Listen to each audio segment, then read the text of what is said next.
Assalamualaikum warahmatullahi wabarakatuh. Kepada Kiai Haji Muhammad Hasan Mutawakil Allah Esa MM selaku Ketua Yayasan Universitas Islam Zainul Hasan Genggong dan pengasuh Pondok Pesantren Zainul Hasan Genggong, kepada Bapak Asosiat Profesor Dr. Abdul Aziz Wahab PA MAG selaku Rektor Universitas Islam Zainul Hasan Genggong, dan kepada Bapak Ainul Yakin MPD selaku dosen pengampu mata kuliah Psikologi Pendidikan dan Pembelajaran kelas 2D. Perkenalkan, nama saya Siti Fadila. Saya dari kelas 2D Prodi Pendidikan Agama Islam. Di sini saya akan mempresentasikan peta konsep yang berjudul pengukuran dan penilaian. Yang pertama, pengertian pengukuran. Pengertian pengukuran dan penilaian. Pengertian pengukuran ialah mengumpulkan data hasil belajar seorang siswa, sedangkan pengertian penilaian adalah memberi makna pada hasil belajar atau menentukan keputusan pada hasil belajar seorang siswa. Yang kedua, tujuan.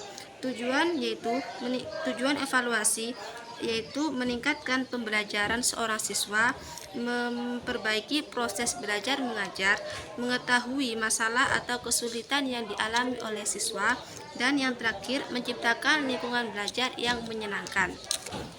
Yang ketiga adalah fungsi. Fungsi evaluasi yaitu ada beberapa macam, yaitu selektif, diagnostik, penempatan, dan mengukur keberhasilan.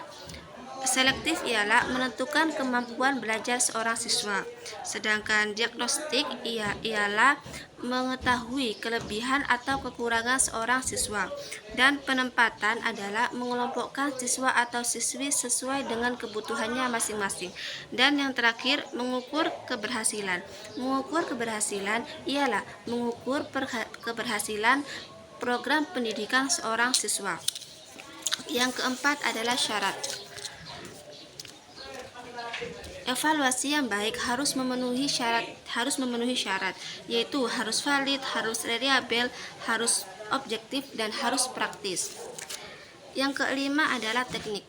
Teknik evaluasi di sini dibagi menjadi dua macam, yaitu teknik tes, teknik non-tes, dan teknik non-tes. Teknik tes adalah biasanya digunakan untuk mengukur kemampuan seorang siswa secara langsung, dan sedangkan teknik non-tes ialah biasanya digunakan untuk mengukur kemampuan siswa dengan cara pengamatan atau wawancara terhadap siswa tersebut. Yang keenam adalah bentuk. Bentuk di sini dibagi menjadi tiga macam. Yang pertama bentuk subjektif, yang kedua bentuk objektif, yang ketiga bentuk lisan atau praktis. Bentuk subjektif biasanya berupa uraian bebas, uraian terbatas, dan lain-lain. Bentuk objektif biasanya berupa pilihan ganda, benar salah, menjodohkan, atau isian singkat. Yang terakhir adalah bentuk lisan atau praktik.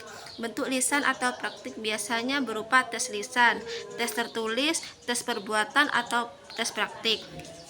Yang terakhir adalah diagnosis kesulitan belajar. Diagnosis kesulitan belajar disebabkan oleh faktor internal maupun faktor eksternal. Tahapan penanganannya biasanya menggunakan pengumpulan data, memberi solusi atau treatment, evaluasi, dan diagnosis. Cukup sekian presentasi dari saya. Kurang lebihnya saya mohon maaf sebesar-besarnya. Assalamualaikum warahmatullahi wabarakatuh.